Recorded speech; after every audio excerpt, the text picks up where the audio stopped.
আসসালামু আলাইকুম।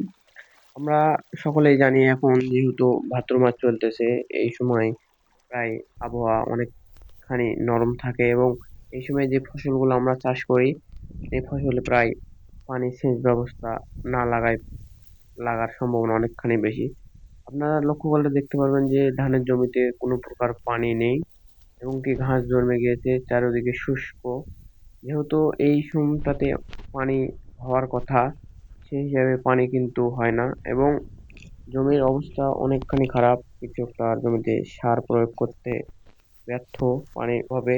এ কারণে আধুনিক পদ্ধতিতে পানি সেচ দেওয়া লাগতেছে, যেগুলো ডিপ বা শ্যালো বা মোটরের সাহায্যে।